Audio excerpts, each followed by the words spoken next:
Broadway has a great heritage, more than 100 years, and we have an even better future. I think this campaign is about eliminating this debt so it will free up resources so we can carry on our ministry in the community. The reason that I believe we're having this capital campaign is so that we can dream as a church and we can get out into the community, and when we hear the calling of Jesus say, "Who will go?" we can answer, "I will go, send me." And we can afford to do it, and we have the means to do it, and nothing can hold us back.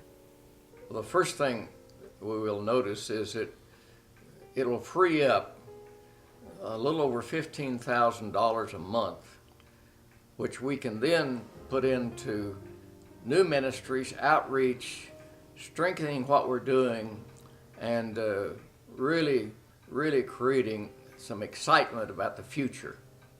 I think that when we look at the total amount of debt and the amount that's being expended on a monthly basis for this debt, it's easy to see how that monthly amount can be put toward necessary staffing. We'll be able to put it toward direct help of people who have need in the community. It's exciting to think that Carpenter's Church might benefit from our debt retirement. It's great to think how the education program for our children and for our teenagers can be enriched and can be helped along. We are in a prime location. I truly believe that, the Broadway congregation. We have new buildings going up behind us. We have this international center in the front of us. We have a major university down the street. We have Lubbock Christian. So much potential. We have our Carpenter's Church. We can be a city on the hill. We can really lift up Christ to this community, and by retiring this debt, this one act, we'll have money available to advance the borders of the kingdom. Well, it's my personal feeling that number one is a church shouldn't have a debt. It's a bad signal to the congregation, and we work so hard to help the congregation individuals get out of debt, and yet we're still in debt. And to me, that really bothers me, and always has. And number two is there's so much we can do with the money that we're paying now, the $15,000 plus a month, that we need to do here in our ministry at the church. When I was 9 years old, I was asked to help burn the original note that we had. And it was a big deal to me because I was 9 years old and I got to be a part of a really big part of our church's history. And I think all of us, we don't want to see that history have to be repeated. We don't want to have to ask the 9-year-old little girl to come back in 20 years and help with the campaign with our debt. We want to end it, and we want to be able to grow from here and be able to minister in ways that isn't paying off debt, but growing from just these walls.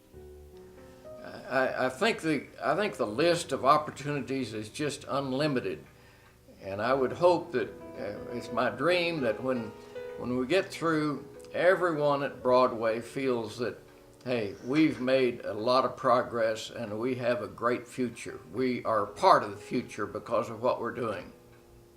You know, we don't want anyone to pay off this debt that would change their weekly or monthly budget, so that the church weekly collection would go down just because we're using that money to pay off the debt. That's the wrong way to go. We don't want anybody to go in debt to make a payment on this debt. It has to be something that from the heart and one that's able to do it. People that are not able to do it shouldn't do it and shouldn't feel guilty or worrying about the fact that they haven't been able to contribute to the debt reduction. Scripture says that there's a blessing in giving. I'm looking forward to the great blessing that is going to come to all of us as a result of the gifts that are made in this campaign to retire debt. The satisfaction then of weekly giving, knowing that what we are doing is going more directly to support ministries that are hands-on, ministries that are ongoing, that have roots in our past and that will enable us to do new kinds of things with the resources that are now going toward debt retirement. That will be a great blessing. I'm just really excited about this campaign and what it says about our leadership, where their hearts are and where they're wanting to lead us as a church. And I know that great things can come, that we're no longer in bondage, that we can be free, free to dream, free to go, and free to serve the world.